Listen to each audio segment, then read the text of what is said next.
Hi, everybody. I'm Dana Litwin, and I'm delighted to welcome to Priceless Advice, Sarah Philippe. And we also have a special guest star. We don't, Star's time is valuable, so we're not sure how long our special cameo guest star can stick around, but we always welcome pets on recordings and Zooms and WebExes and in all of our meetings. Even in the before times, I welcomed it, but especially now. So welcome, Sarah. I'm so glad to have you on the program today. And this is Rob, by the way. Oh, okay. Special guest credit, Rob. Hi, Rob.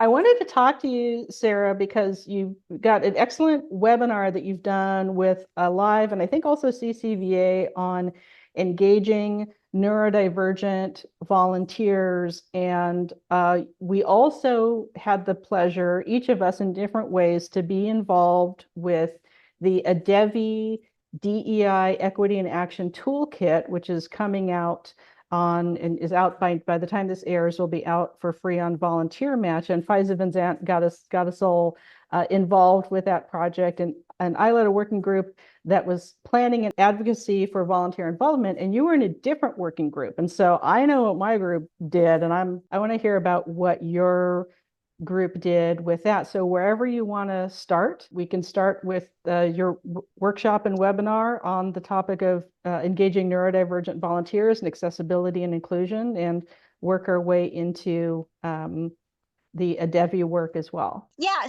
so with the ADEVI, I was on the work group working on, what toolbox was it? It was on onboarding volunteers. Mm-hmm. And so a lot of what we did focus on was how to set volunteers up for success, which included, what barriers are there for neurodivergent volunteers. That's just something I'm also really passionate about, being disabled and neurodivergent. So I appreciate the work with creating this, what's now called Equity and Action Toolkit. And there were others in each of our working groups, and we'll give credit where credit is due. Who else contributed? So I had a really great group, and actually I had to step down in May. I had some health issues come up, so really my group was amazing that they stepped up. Paige Stein, Karen Henderson, LoLo. How often have you done this webinar on engaging neurodivergent volunteers, and what's been your experience as a neurodivergent person and disabled person? I also have invisible disabilities, so it's easy to walk into a space and have people make a lot of assumptions about you from how you look or how you're moving at that time in that space, and not understand that there's times you won't be able to do that activity or participate in the same way as other people or get information in the same way. What's been, if you can share with everyone, your journey, and then turning that into education for other leaders of volunteers? Yeah, so I've been doing this presentation since 2022. So I did the first time was for Texas's volunteer management conference. That, and then it was also MAVA's too. I did. They were like within a week of each other, and I had COVID at the time, so it was interesting. But what kind of grew out of wanting to do that was from personal experience. I was in a work environment where I was really, really struggling to get my accommodations to be seen. We're not actually wanting to accept them, and there's this whole issue about how my accommodations weren't done correctly because the hiring manager didn't know how to do accommodation requests. And if they had been done correctly, they never actually would have been approved. Wow.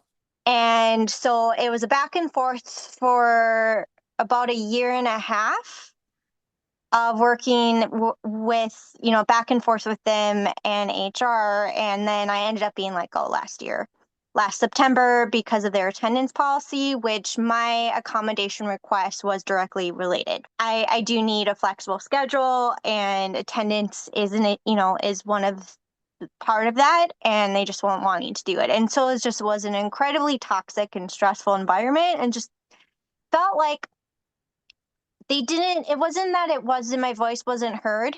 They didn't care. Yeah, there's a difference. There's a difference between, you don't have a chance to give feedback. And I'm sorry you went through that. And that's all too common of an occurrence with neurodivergent people, invisible disabilities, and even very visible physical disabilities. There's just an I don't care attitude. And there's perhaps an illusion that the Americans with Disabilities Act is some magical document that makes everybody comply perfectly. And the truth is that it is incredibly hard to enforce. It doesn't have a lot of teeth unless you spend a lot of lawyer time and money to get something. And so I've encountered not quite such drastic things, but definitely places where, okay, I'm going to try to change my situation while I have a choice to change my situation. Yeah. But it's particularly terrible when it's really clear that they're not going to do reasonable accommodations, even if they said they would. And that's another topic of like walk your walk, talk your talk. And that's part of why we're doing this equity toolkit, is to give the tools to like really follow through on that. I'm glad that you're not in that situation anymore, but I'm so sorry that you had to go through that. And how did that translate into also kind of designing the main points of these webinars of addressing not just the common barriers that people, neurodivergent people and people with invisible disabilities have to volunteering or work in general, like needing a flexible schedule or other accommodations, but how has that experience translated into, your most recent version of this webinar of the classic question, how do you get people to care when that should be their default? Exactly. I mean, and that's kind of what it was just, I needed to do something. I'm an action person, or well, somewhat of an action person, and just was like, it sucked. I felt very devalued, and I guess it just felt like something I had control over. And because I mean, I was doing a really good job too at that position, and I really enjoyed it. I loved working with the volunteers. And so I guess I just wanted to lean into what I'm good at, which is working with volunteers, what I was passionate about. And so was wanting to just do, it's like, and just wanting to also, maybe I need to do something because I was, I searched for a job for over a year and a half too. It is hard. And so what can I also add to my my skill base, my toolbox per se, and was also just realizing that not only did like my manager not know how to have conversations around disability and being neurodivergent. She didn't know what the accommodation process was. She didn't know how Yeah. to have conversations with me. And so when I came up with volunteers, it was even worse. And I was at another position prior to that where I did work with a lot of neurodivergent volunteers in a continued education program through public schools. Because if you're on an IEP, you can be on it until you're 22. And so a lot of schools have these really great programs meant for job coaching, interdependence, like basically like what do you want your life to be now that you're done with school. And just the issues I had with that too, with a lot of people just saying not feeling comfortable with it, not knowing how to have conversations, not knowing how to handle situations, like say when a volunteer was overstimulated and we not both a volunteer, no one realized that this was going to happen, right? It just kind of was building in the back and we weren't maybe checking for it and something happened. And how can we help do that in a way that just helps the volunteer still feel successful? And so just wanting to work with that, because they so often, a lot of times working there, noticed they didn't want to work with them because they're like, well, they can't work. They can't be volunteers. And like, well, when they have a job coach, just so you know. And the job coach and I talk a lot, and we talk about what they're, there's a lot of talking with the volunteers. So like, it's not like I'm just putting them out there, but two, they're still people. Yeah. Volunteers are people. Disabled Yeah. people are people. All people are people, and all people deserve respect and human rights. Like that, again, that should be a default. You should care about other people as your default setting. And a lot Yeah. of that is either never been there, or it's particularly gone away in the last few years of COVID traumas and poor pandemic response from public health agencies. And there's a lot of reasons that individualistic, I got mine, I don't want to deal with this, I'm going to be incompetent at a basic function of my job and not allow accommodation. There was already too much of that, and Yeah. it feels to me anecdotally and working with clients and talking to folks like you, colleagues like you, and other friends, it's gotten worse. People are treating each other worse. And that's something that I think able-bodied people need to realize, that anyone and everyone is going to be disabled to some degree at some point in time. It might be Yeah. sooner, It might be later. It might be, it Exactly. can be at any age. COVID and long COVID particularly has exacerbated that effect in society, with millions of people impacted with long COVID and unable to work because of that. I have several friends in that category. And I have it. Yeah. yeah, that's something that for all of the nonprofits or government agencies that are saying we want DEI, we want JEDI, we have a bright idea, come volunteer with us, but they don't take care of some of these basic things. And the employees and even other volunteers don't have the kind of understanding or even training, because you can do it in informational educational training, to help people feel welcome and that they belong. And there's a huge range of things that people with all kinds of, across all spectrums of ability and disability and neurodivergence, can absolutely do really, really well. That's why I say neurodiversity, because Right, yes, neurodivergent is not the same thing as right. As neurodiversity, which, neurodiversity, exactly. Yeah. yeah, which is something that I had to be taught, because I was taught, and I'm realizing, like, yeah, neurodivergent is not the same. So this whole thing, why I say it's neurodiversity and volunteerism, which is the title of my presentation I do, is because we are all neurodiverse, Mhm. right? We all think and function and process unique to ourselves. And even though, yeah, you may not be neurodivergent, you may not feel you're neurodivergent, you may not be disabled or feel you're disabled and need these accommodations, official accommodations per se, but that doesn't mean you don't function differently and can't benefit from having someone ask you, how do you work best? How do you Yeah. function best? What do you want this volunteer experience to be? Um, and that's why I really do focus on, let's celebrate our neurodiversity. You Right. mentioned, yeah, we're all going to be at some points in our life disabled, most likely, as we get older. And I think one of the things that can help us maybe think like that is to start thinking, well, I'm neurodiverse because Yeah. I function differently. That is unique to myself. And that is okay, because that is me. And that is, Right. a human experience. And so that's kind of why I just really focus on that. I do then the presentation is built around specifically neurodivergent volunteers, because we all they, by specifically thinking, okay, how can I make this accessible, inclusive, and welcoming and safe for neurodivergent volunteers? You're making it for everybody. Right. It's like when you think, how can I make this accessible and safe and welcoming for disabled people? You were really nailing it on the head. It's like, particularly in our work society, we're so focused on, you have to do this and this and this. And like my previous experience, they had a set idea of what the position that I had was supposed to be.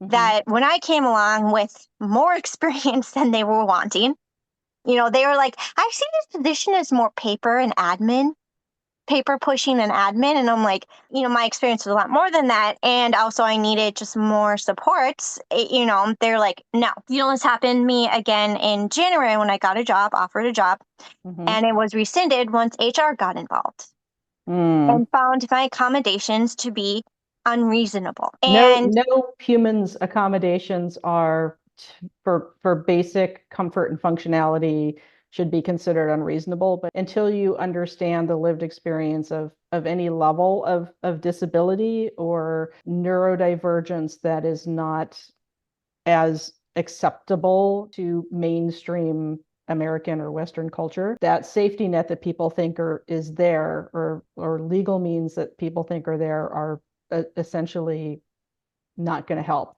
unless you oh, work really, really hard and there happen to have aren't. a lot of resources or wealth or something to pay attorneys a lot. And most organizations sadly know that, like, oh, well, your lawyer, if you can afford one, will mow our lawyer's lawn. So, we know that you're probably not going to go through, and corporations do this quite a lot as well. But since we're talking about nonprofits, it's too common of a problem.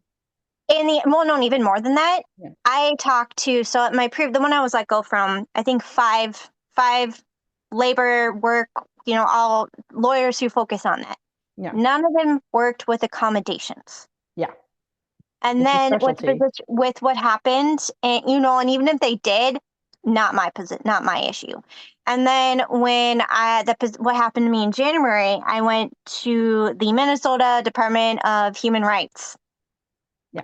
because this was a 3-month process, by the way, of HR then getting back to me, but they said it was a failure to hire. That's why, I do talk about it also, like with volunteers, there is no requirement to give them accommodations, which is why volunteers are never going to tell you what they need, to tell you that they have a disability. Not very many of them will, unless, I've had a lot of caregivers, PCAs, job coaches, teachers, parents come and tell me, being an advocate for the volunteer, saying, yeah. And I think that has been helpful because it helped open up conversations.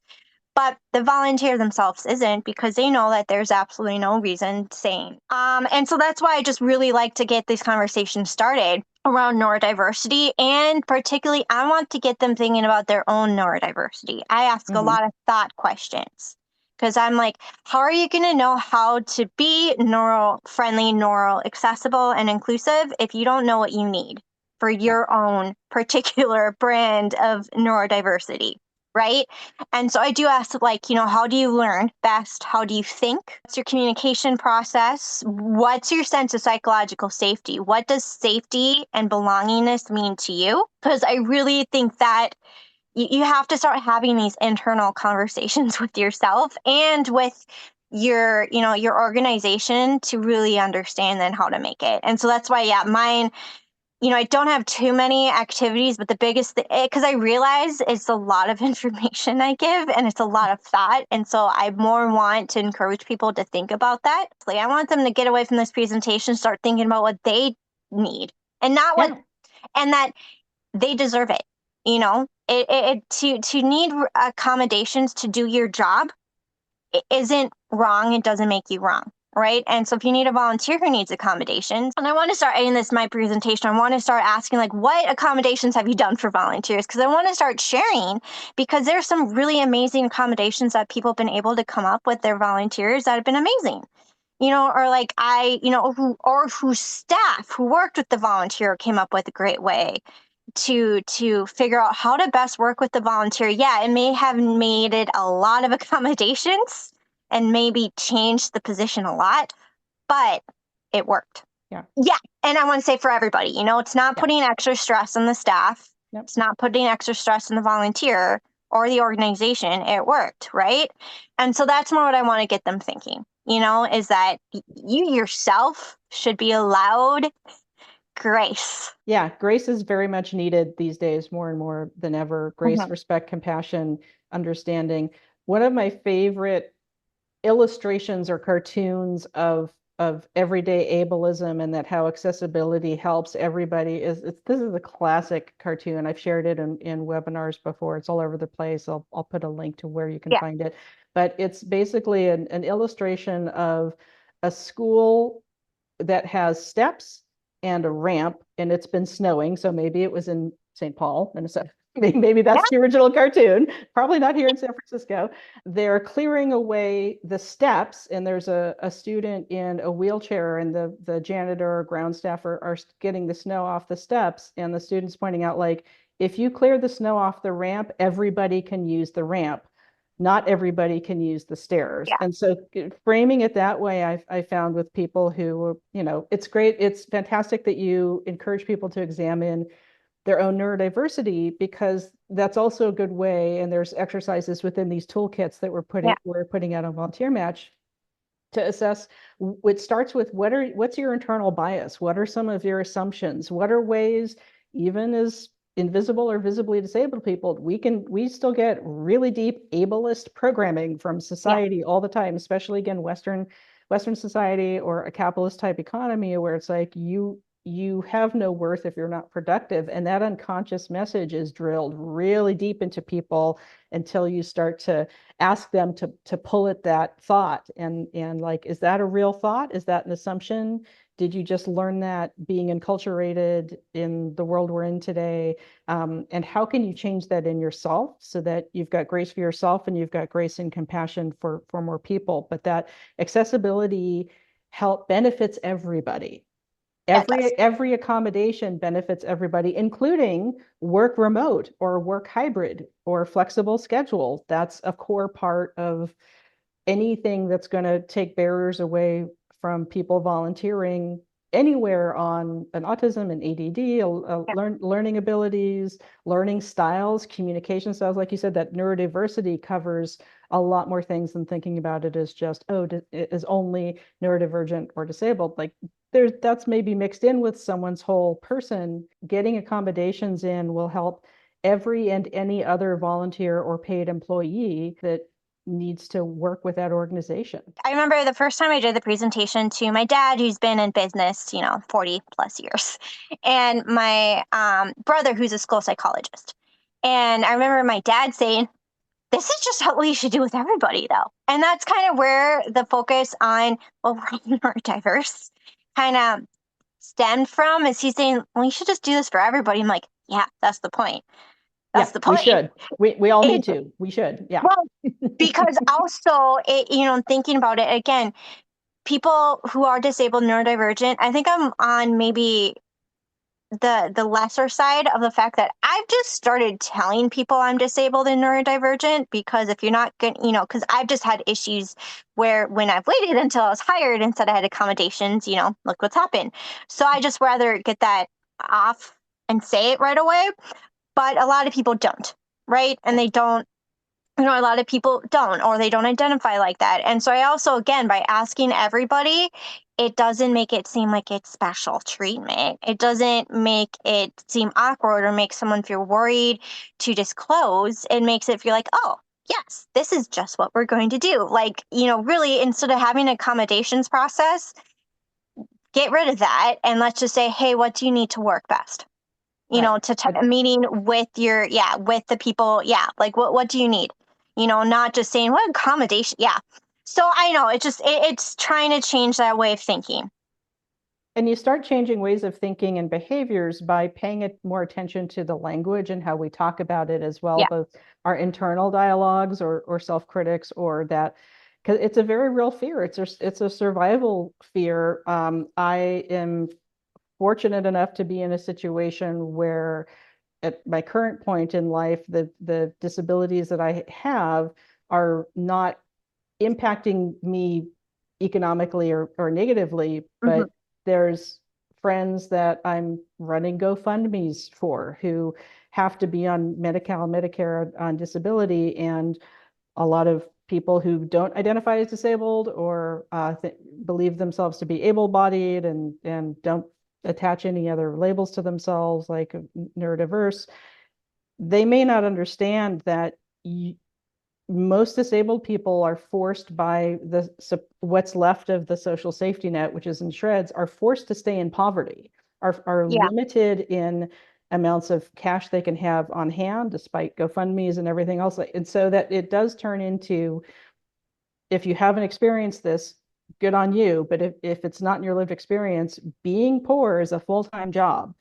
Being different levels of disabled and trying to work a system is a full-time job. And I've worked with agencies that helped people navigate that with case managers. And I've had to navigate it for myself and friends and family as an advocate along the way. And it takes a lot of energy, takes a lot of spoons, a term of like, how many spoons do you have to work with today? And for different levels of ability or disability, including neurodiversity. And it's like, there's some days I don't have the energy to deal with any of that kind of stuff, but I had to anyway and push through. And I feel a lot worse. I have much higher pain. I feel a lot worse later on. And for the Equity and Action Toolkit with your working group, can you preview some, because they're out now. As the time that we're recording this, they're starting to roll out on VolunteerMatch. But by the time this goes on air on my YouTube channel, the whole toolkit will be out. What are some of the kind of resources and tools that your working group found while you're involved, and what's come out on the other end at the end of this process with those tools? Yeah, so my group was really great in being able to come up with the end product. Again, I had a mental health episode in May. Again, I'm a very open person. I feel I'm very authentic. That's how I deal. And so they stepped up and really helped finish it. But the one that I can kind of talk about was, again, is about these questions that might be good. Either you ask the volunteer themselves or you as an organization ask, like, okay, is your organization, is it easy to get to your volunteer sites, your volunteer trainings? Is it on public transit? Is there parking? If you have opportunities, trainings, at night, childcare, how are they supposed to do that? Childcare in general. Do ESL. If the English is second language, is your organization have the ability to maybe come up with training materials in the Twin Cities, there's 5 common languages spoken. Right. Outside of English. Are you able to do that? Figure that out, Um, ASL, do you have those opportunities? If you had a volunteer who was ASL, how easily could you get interpretal figured out? Food, you're going to offer food at any time. Dietary restrictions, how are you going to ask about that? Are you going to be aware of that? Holidays. We have our federal holidays, but what about the non-white centered holidays? Right. Like right now, it's a high holidays for people who are Jewish. When you plan events, volunteer opportunities, volunteer trainings, are you aware of these? How do you ask about these of your volunteers? Do you want to go off of, again, just of what you know of your community and the demographics, or is there a way to ask a volunteer, or how do you want to do that? Again, it's just asking all of these types of questions. How accessible is the building? How accessible is it to get around the building? In your trainings, do you offer breaks? Do you give water? Do you make sure allow for people to take breaks if need be in the middle of, offering? Do you have on-demand training? What type, again, different learning abilities. It was a really big assessment that, was really meant to be very broad.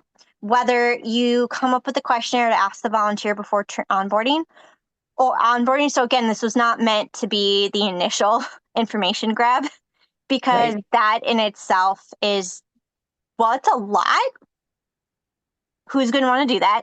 But also can be a huge barrier and make them feel like, oh, they're going to use all this against me. So figuring out the best ways to talk to volunteers about having this, or do you as an organization want to talk through this as an organization and just figure out how to put this in place?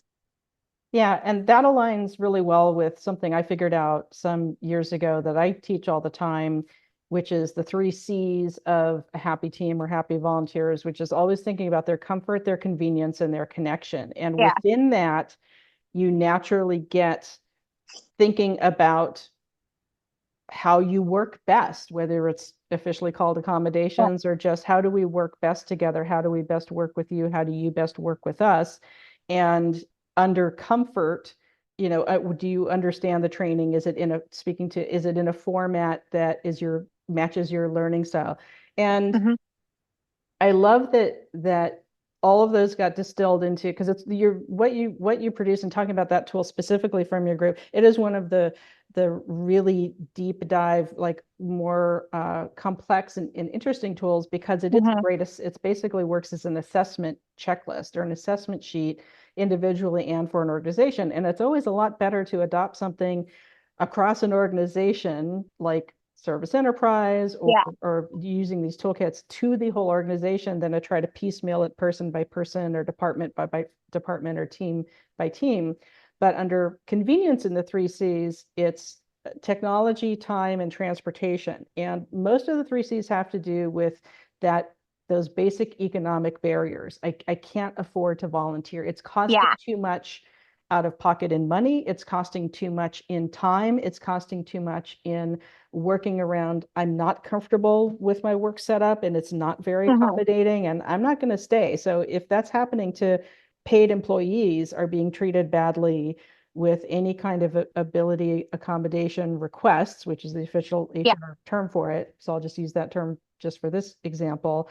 Then volunteers aren't going to stick around because they're not trying to get paid. So whatever the barriers are for disabled people across all spectrums of physical ability or invisible disability, and diverse cultural backgrounds and language backgrounds, deaf, blind, all of that have their own kind of cultural subsets to work with. There's a whole deaf culture to work with. if you're engaging volunteers from that community. And it doesn't mean that like all of the time you have to memorize all of these complexities for every single group and every single demographic. But again, using this toolkit, and specifically the one that you're working on with your group, amongst all the others in the Equity in Action, this gives you the tools and the frameworks and the templates you don't have to start from scratch, and you don't have to be overwhelmed. And again, it reinforces that any accommodation helps everybody more. So exactly. It costs a lot less in time and money and hassle and goodwill to set that up with a little bit of extra effort up front, and then everybody has a smoother, working smarter instead of working harder, working with frustration experience. Oh yeah, and I think a lot of what we were talking about too is the fact that, okay, so organizations, they want their volunteer departments to be more diverse, but they are unable to look at not the number one, because I'm not sure, but the biggest hindrance to volunteering, pay. Yes. How many people can't afford to volunteer? And I think with this assessment, this was one of the things we were thinking about is, how much does it cost to volunteer? How much then also do people lose out on volunteering? And this goes beyond being neurodivergent, disabled, This is for everybody. Yeah, even though I would say with people who are disabled, neurodivergent, it's a big issue too, because we make less. It's, as you were saying, the financial issues. But yeah, I think and actually watching your Tuesday tips has kind of helped me really become more aware of it. On how I never was thinking like, wait, yeah, that is the biggest issue, is their assessment. Should this be a volunteer position? Yeah.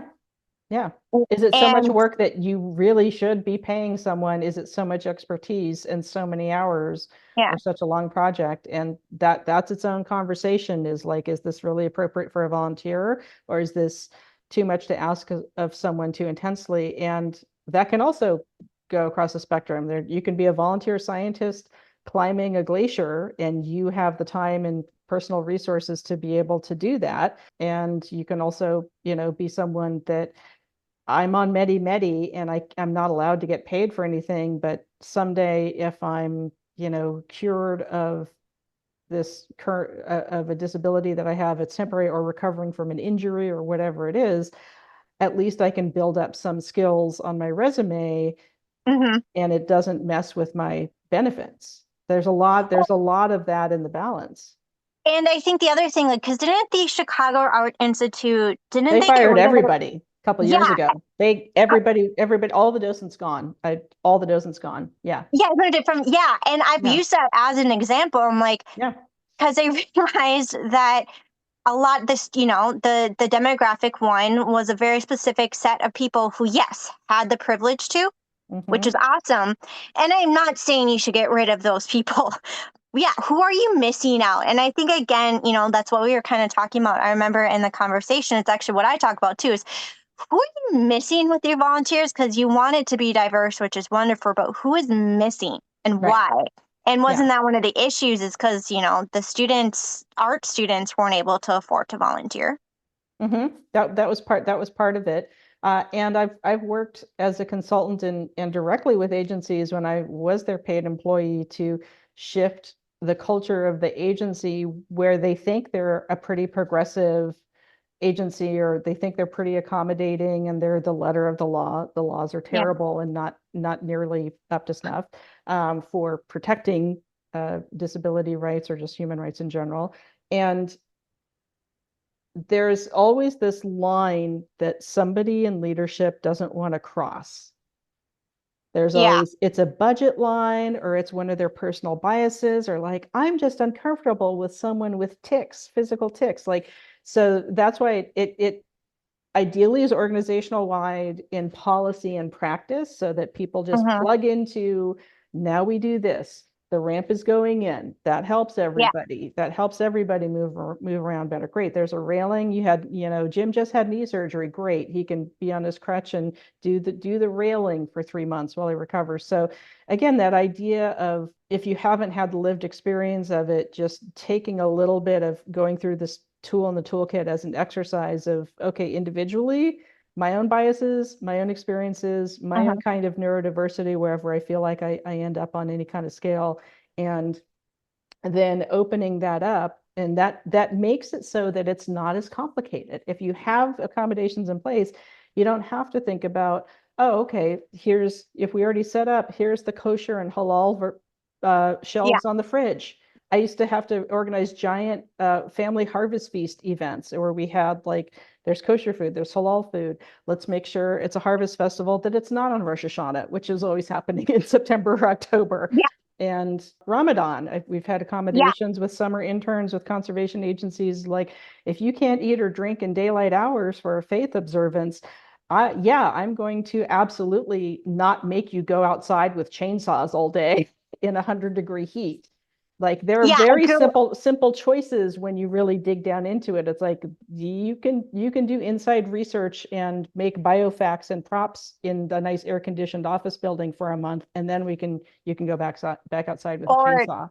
Yeah. try to change your hours to later too. Yeah, I think Yeah. and you kind of said it, and in a society that is viewed from a very able-bodied perspective, it's very much Hmm. out of sight, out of mind. I Right. think, that's it. Like, I grew up with exchange students, and I worked with exchange students.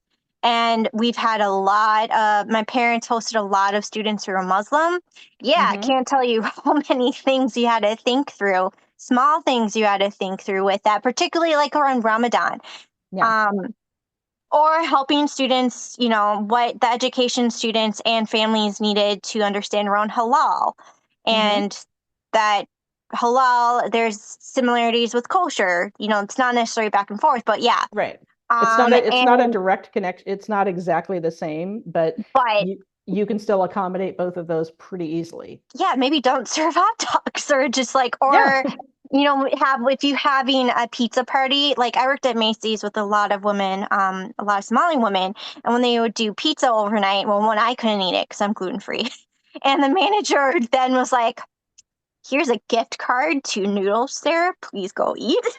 When you do overnight inventory, but then it was also getting pizza and having the Muslim people who were Muslim who had dietary restrictions to not eat pepperoni, Yeah, not eat meat. pork. Yeah.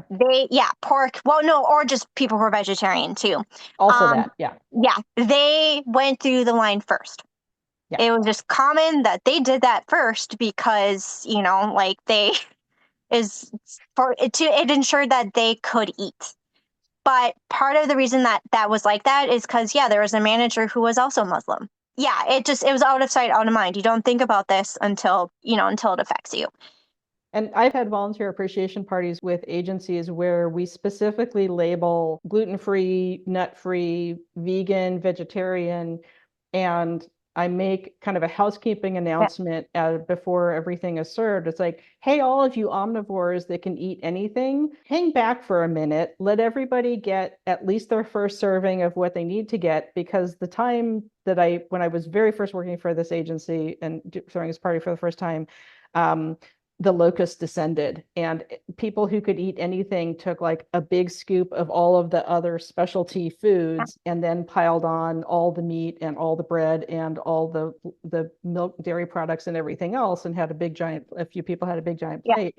And then people were coming through for the first time like, what do you mean the vegetarian thing is gone or the vegan thing is gone? That was, a hard learned lesson. I'm like, okay, changing how we're accommodating this. You learn along the way. So I want to Yeah. allow people the grace because something that I ran into particularly that people may not read, they probably can't notice my disability unless I'm limping or using a mobility Yeah. aid on the day that I might need one, because I do so much remote work. But if I turn up in person to do work masked, maybe I'm leaning on something. I don't have to use a wheelchair consistently, but I may have like a cane or something else. Hmm. Then that makes it more obvious, and everybody kind of like jumps to attention, Yeah. and then everyone becomes afraid of doing the wrong thing and saying the wrong thing. So on one end is all the people who are like, we don't care and we don't mind telling you we don't care. On the other end is, I care and I'm paralyzed, afraid of saying or doing the wrong thing. And something that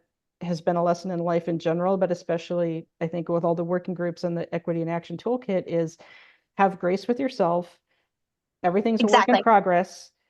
learn things, take the note gracefully if you misspeak or make a mistake, or just don't know any better, to not use a phrase anymore that you were raised using. I mean, not slurs, but just, because language changes, and how Changes, people yeah. identify changes. So when you learn a new piece of information from the person that is a part of that group, this is actually, we call ourselves Romani, and we don't use these other words to describe ourselves. Like, great, thank you. Take the note gracefully, new piece of information, Well, life goes on. Yeah. yeah, and it's not to also apologize Yeah. profusely. Yeah. It's to And like shame understand. spiral. Yeah. Yeah, don't shame spiral. Don't feel the need, because that's Yeah. just awkward for everybody. Yeah. Nobody wants that. Understand the impact of the intention. Yeah. So don't get into the, well, I didn't mean to. Yeah. Be like, own up to it. Yeah. Say, I'm sorry I made you feel that way, but then move on. Yeah. Yeah. Because again, we are only human. Again, it's why I say give yourself grace. And that's it. People keep saying, well, I'm afraid to say anything because I'm going to offend people. I'm like, well, you're only going to offend people if you don't change. Right. If you double purposely, down. Yeah. if you double down, if you purposely do it because it hurts them, yes. But if you honestly make a mistake, if you misgender or mispronoun someone, you're only human. And so if that person then corrects you, then you go, got it, good, I'm sorry, move on. Don't go into shame spiraling, as you said. Don't double down. Worst anybody's ever going to tell you is no. Yeah. And you're going to hear that all the time anyway. Yeah. And so maybe they're in the don't care people. Yeah. I mean, but also I've had people be too afraid to ask. Right. I'm like, yeah, right. there's a way to ask. Yes. Yeah. Be tactic. Deep, it's not what you say, it's how you say it. But also know that as long as you do that, knowing, what are your intentions? Why do you want to ask? Why do you want to know? Yeah. And I'll be open to the fact that they're going to tell you no. Say give yourself grace a lot, because that's something I've really had to learn too. Being disabled and neurodivergent, we have this internalized, particularly from our society, that we're not worthy, that we're broken, that because we need help and support, we're not fixable, we're, terrible people. And I've had to really learn myself to give myself grace, that I am not broken. I'm not unable to do this job that I love.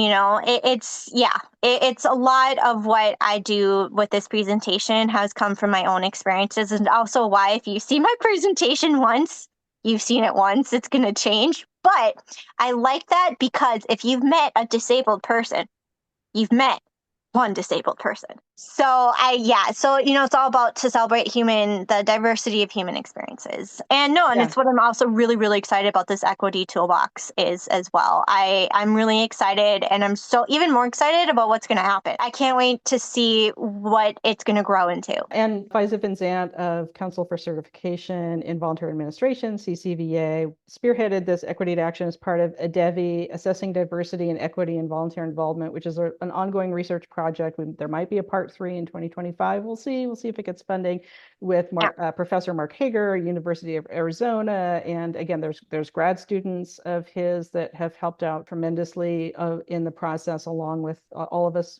giving our time pro bono, volunteering our time, such as we are able, because I also had people in my working group that I can dip into this first part and then I got to dip out, and someone else is like, I can't be there for the first part of this 3-month process, but I can tag in for the last part. And I set my working group up in a way to be completely open and flexible to however people were able to participate in it, which you don't always have the luxury in volunteer roles or designing a volunteer program, but you can certainly use these tools and make the effort and at least do these self-assessments, and know that it's not as difficult or overwhelming as you might think to make these accommodations. And there also can be accommodations done with little to no budget impact. Sometimes it's just shifting how is there a flexible schedule? Can you work from home? Great. That doesn't cost anything different for the agency. It just makes it easier for someone to do the work and get the project done. Your Chicago Art Institute cleaning house, because it's just sometimes you got to clean house and clean the slate and have a completely fresh start. And that's exactly. Not everything has to be that bold of an action, and it's going to have pros and cons and consequences whenever you make some sort of bold choice or take a bold action. But most of the time, organizations are unknowingly really just cutting themselves off from so much talent because they just don't have the awareness. They just don't realize what barriers are up for people, how unwelcoming something can be to a volunteer or paid staff member. I'm so grateful for this longer priceless advice conversation that we've had today. And yeah, sometimes it takes getting through your own biases and understanding things to shift it within yourselves, and ideally shift it throughout the organizational culture, policy, and practice as well. Any final tidbits of wisdom for the priceless advice audience today? I'd say just the last one is, be your biases. Just because it's out of sight, out of mind for you. Again, that's why I really encourage people to think about themselves, because then you can start thinking, okay, I know what I think. What might other people think? What might the experience be for other people? Because, hey, in any DEI work, you always need to start with yourself, right? You need to understand where your identity and where you are coming from before you can even understand what anybody else is going through. So just, again, be aware of that and enjoy that journey. It is a journey worth enjoying. And I love learning new things. I love meeting new people and having new experiences. And that's been much more limited the last few years, but that curiosity and desire to understand more, I think that's a good driving force for everyone to have, is to understand yourself, stay curious, and do your best to do good in the world, however that fits with where you are. And one of Fize's sayings that I love is, and we have Tuesday tips on this, if you haven't seen them in her priceless advice video, I'll link to those here. But she says, meeting people where they are. And that's a big part of just unconsciously being able to accommodate, is like, particularly around economic barriers and transportation and things that are the most common barriers of time and money and getting places, is okay, so can we make this more flexible, more remote? And that instantly opens up the talent pool. And that's what we want to do. We want to do all this work and have the widest possible talent pool so that as many different kinds of people as possible can do any one given volunteer role. Like that's the perfection of design of volunteer engagement or programming, is how many very, very different from each other people can possibly do this job and have this responsibility. Wouldn't that be wonderful to create a situation and an invitation and belonging and welcoming where that's the case? And that's something that I strive for, and I know you strive for, and we all do as leaders of volunteers. So we all have unique capacity to create change. I just want to add, could I add to Fize's meet each other where they're at? Meet people where they are, of course. Yeah, meet people where they're at that particular moment on that particular day. As you, with someone who, you mentioned your disabilities, it changes, right? I know with mine, oh my gosh, me as being a spoonie with my energy levels, it's going to change. And so I like to then add the specific at that day, at that moment. That's not always easy to do, but I think it's also important to understand that we're going to change within the day. Yes, and to all of that, I absolutely heartily agree. Yay, wonderful. I celebrate you, Sarah. I wish all the best, and we'll put your LinkedIn profile and where folks can reach you and get in touch. And as you have more Alive Academies or any other time that you're doing your webinar, let me know, and I'll add that link for folks to register for these webinars in the video description, so that asynchronous learning, whenever they find these videos, there's the latest link to what's going on with you and how to learn from you. You can only cover so much in each hour of learning together. So as much as people want to do a deep dive and learn more and get that curiosity going and sparked, then I absolutely encourage that. And again, thank you for joining Priceless Advice today, Sarah. It's an honor. I'm a So good longtime to see fan. you. Yay!